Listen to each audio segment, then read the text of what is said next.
Once there lived a man called Djet, his son, and Djet's grandfather called Damala. They lived on Blue Mud Bay. They were two different types of seahawks. One day, Djet's wife went out gathering for bush food, while Djet and Damala and the boy stayed behind under the shade of the Madarrpa Clan tree. They sat around telling stories, relaxing in the heat of the day. Then the father told his boy to walk along the beach and start digging up as many crabs as he could find.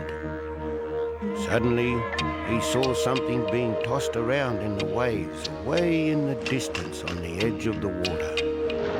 He wondered what that could be. He walked and walked and walked closer until he noticed it was a dead fish floating on the water at the edge of the sand. He was so happy and picked it up, threw the crabs away and went running back to the shade where his father and grandfather were. He started collecting firewood, started cooking the fish while the grandfather and the father waited, knowing that they would get their share when it was cooked. When the fish was cooked, the son started eating the fish. Then the father asked, "Are you going to give us a bit of that fish?" But the son said, "No, I found this fish and it's rotten, so I should eat it alone." Then the father said, "Okay, son, you've had your fish. Now I'm going to fish for our fish." He quickly walked down the beach where the canoe was and dug up a few crabs for bait. He got in his canoe and started paddling towards the open sea. When he was in deep water, he threw the anchor out and started to fish. He started catching fish of all kinds. When he thought he had enough, he pulled up the anchor and started paddling back to the shore. Then the son saw the canoe and said to his grandfather, "Here comes Dad. I'll go and see how many fish he got." When he got there, the son and the grandfather were waiting for him on the beach. And the son said, "Okay, I'll have this one." But his father told him, "No, you can't have this fish." The son grabbed another one and said, "I'll have this one." The father said, "No, you can't have this smaller one either."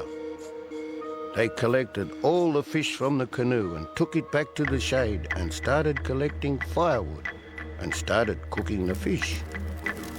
The father wasn't trying to be greedy, but was trying to show his son that the food they get is for everybody. So he grabbed 2 cooked fish while the rest was still in the fire and gave one to the grandfather and kept one to himself. They started eating the fish. They then grabbed 2 more fish from the fire and ate it themselves while the boy looked on. The boy started to cry. While he was crying, he kept asking, "Where's my fish? Aren't you going to give me any?" But the father ignored him, pretending he didn't hear him. They knew that they would give him a fish or 2, but they wanted to teach him a lesson first. But then the son cried even louder.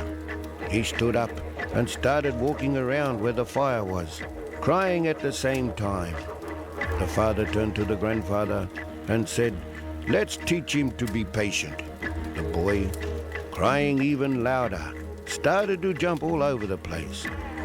Then he climbed up the Madarrpa Clan tree, still crying. Then the boy said, "If you are not going to give me any fish, I'm going to run away." Then, while the grandfather and father were busy getting the rest of the fish out of the fire to share with the boy had already changed into the get-get-hawk. The bird circled above, still making that crying noise. The grandfather recognized that crying and said, "That must be my grandson. I must go with my grandson." And he too turned into a Damala hawk. That's why today we see hawks every time we fish and cook on the beach. They are always circling around, always hungry for fish.